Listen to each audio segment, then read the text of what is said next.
Got a rap problem, but we arrest that.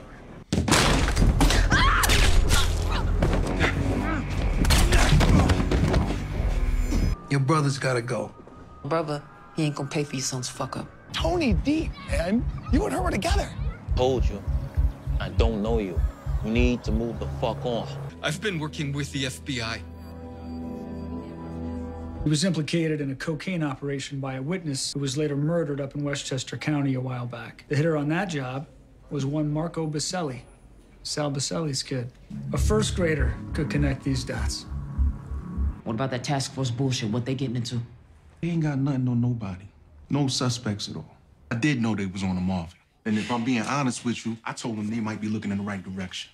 We have some questions we need to ask you regarding your family's connection to organized crime and other criminal activities. Detective Howard, if you have a connection to Marvin Thomas, you have a connection to organized crime. Life's about choices. The moves you make and the ones you don't. Welcome back, Top Notch Gang. Season 3 of Raising Kanan is coming to an end, and we gotta talk about our boy Marvin because we're all worried about his fate come the end of season 3. So in this video, we're gonna dive into everything that's happened this far, the whole case, all the information the police has on him, witnesses, everything like that, and the decision Howard might choose to make to take out Marvin. As we can see in the episode 10 description, talks about Howard trying to evade the task force. So we're just gonna dive into all the clues and details with that, as well as how his fate at the end of season 3 affect Jukebox the most and her outcome at the end of the season. As we all more than likely know, she's looking more and more likely to go ahead and join the army. So as usual, leave a like, comment, subscribe. We're gonna go through this beginning, middle, and end. I'm gonna make sure to leave in every bit of details that you probably forgot from the course of season 1 to now. So let's go ahead and get right into it.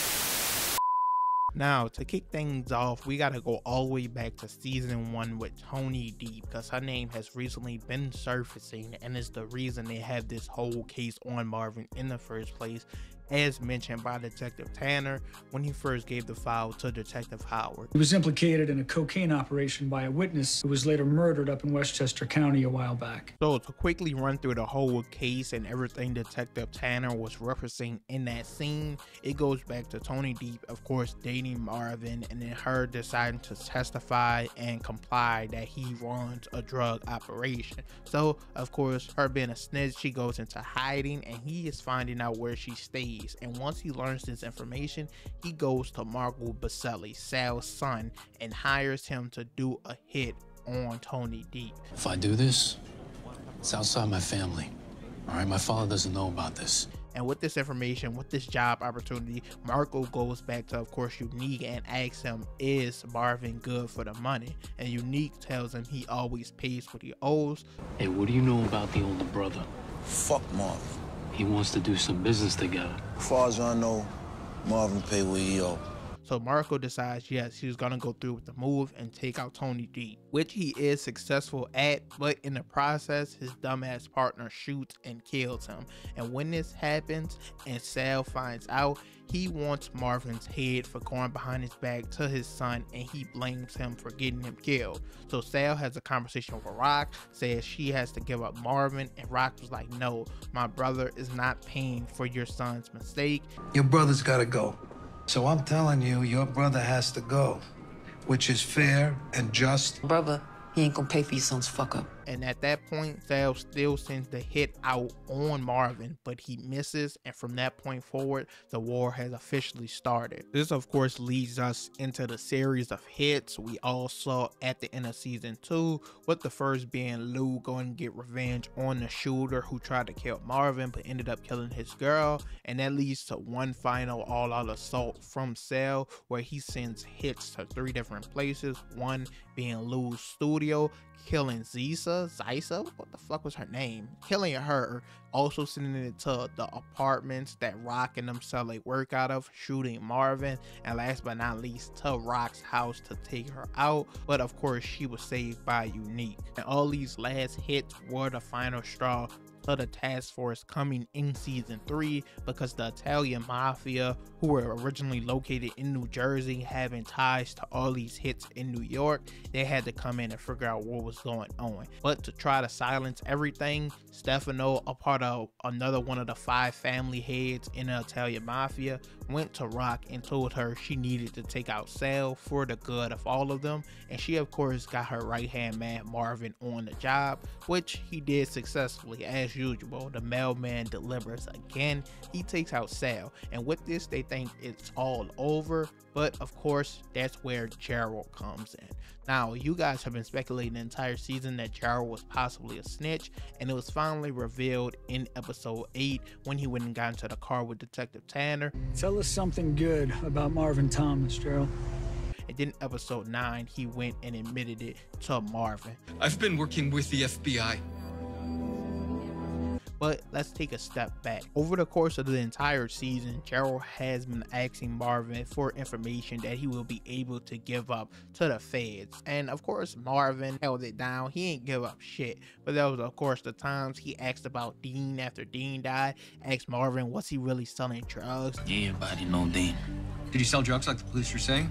Crazy ass question to ask somebody. Then of course we saw in episode 8 he was asking about Bulletproof Records and the ties with the Italian mafia, and that pissed Marvin completely off. Did you know about the alleged connection between Bulletproof Records and the mafia?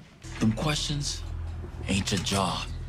But like I said, Marvin held it down. Gerald didn't get no information out of him. But we all did see the scene in episode 6 where the guy who worked at the club, they was at the park, he came up to Marvin mentioning Tony Deep, and Marvin trying to get out the conversation, telling him he don't know what he's talking about, he don't know this nigga, and he kept mentioning the name Tony Deep. Now ironically, in that same episode is the episode it was revealed that Detective Tanner was looking into Marvin with the connection to Tony Deep, to Marco Baselli, all the way to Sal, and Marvin being the guy that they're targeting. But in episode 9, when Gerald admitted to Marvin that he was a snitch, he told him he didn't give up any information on him. Marvin didn't give him anything. I didn't have anything on you. You didn't tell me anything. But that is the only way I could have seen them getting a connection with Tony Deep, is from him and the conversation in the park, but we really have no proof of that. Of course, we know at the end of episode 9, Gerald goes on to kill himself, and I think this explains the grave that we could see Marvin standing at in episode 10. He's still gonna go visit him. Of course, in episode 9 as well, they were trying to figure out if the overdose was actually murder or not, but they said nah, it was an overdose, so of course they can't tie that to Marvin.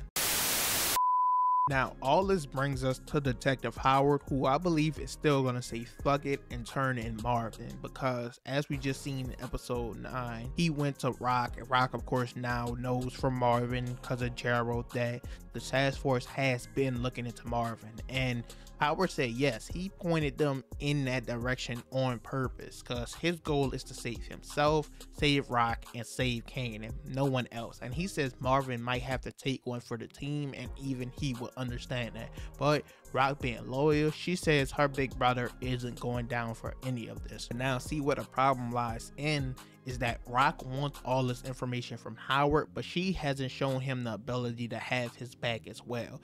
For example, in the episode he goes and gives her the information about Chantel, she even threatens to blow up his whole shit, basically reveal that he's a dirty cop. Don't you never forget I can burn your shit down to the ground, detective.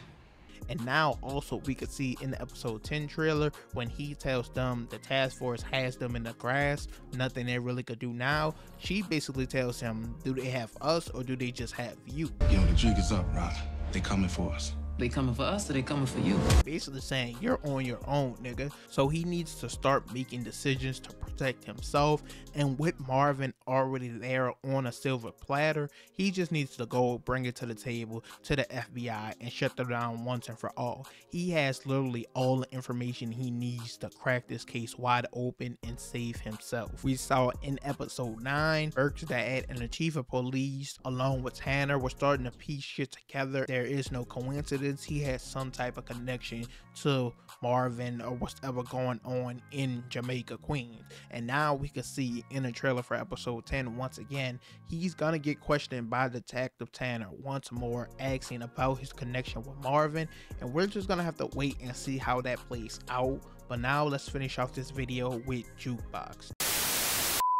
Now, Juke, I think it's safe to say we all believe she's going to join the military or army. They've been hinting at it the whole season with her reading through pamphlets, going to get a physical, getting her ASVAB scores back, everything like that. And now it hit a breaking point in episode 9 with Rock finding out due to a letter coming to Rock's house. And her biggest problem that she's dreading is having to tell Marvin. Now, if Marvin was to get arrested, go to prison, go to jail, I think she will leave without alerting him, and it will most likely have to be Rock who lets him know. She's been hiding this over the course of the entire season, and I think she was hoping and praying that the girl group work out and that she could back out from this obligation she already signed a contract for. But the girl group, we know they just had their first performance in episode 9. He did amazing. Unfortunately, after the show, Detective Tanner came and got her to question her about their family's criminal organization and ties with drug operations.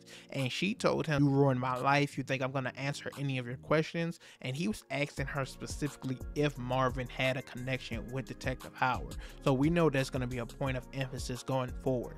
Another thing to look out for with Jukebox is the fact that she's gonna get caught up in the whole Kanan, Ronnie, and Rock situation. When Kanan is getting kidnapped in this clip, we saw in a slight frame that Jukebox was there, but now in the episode 10 trailer, we can see clearly she has the gun in her face. They're telling her back up, and they're gonna take Kanan. I think she's gonna basically be tired of this. She's gonna be ready to leave New York once and for all, and I think she might do so without alerting or letting anyone know. Now, I'm expecting a time skip going into season 4, about 2 to 3 years. We're going to talk about that in a video after the season is completely over, but I expect a time skip and her to come back from the military. That's when we see more of the Jukebox we had in the OG Power, more rootless and cold-hearted and just about the game. She's into the streets heavy. But once again, like I said, we're going to talk about that more after this season is over. Overall, that's it for the video. You guys can leave all your thoughts and opinions down below in the comments of what do you think the fate of Marvin will be at the end of season 3 of Raising Kanan. And also, what do you think the decision Jukebox makes based off your Marvin prediction? I think Howard, like I said, turns him in. You guys can let me know what you think about Howard. Honestly, I believe he should look out for himself. No one else is really looking out for him, and honestly, I would do the same in his predicament. But Marvin is my favorite character, so I'm rooting for the best outcome possible for him. Anything is better than that. As long as they don't do that, we good. As usual, you guys leave a like, comment, subscribe. Once again, let me know all your thoughts and opinions down below, and give me your final death predictions for the season finale. But I'm out.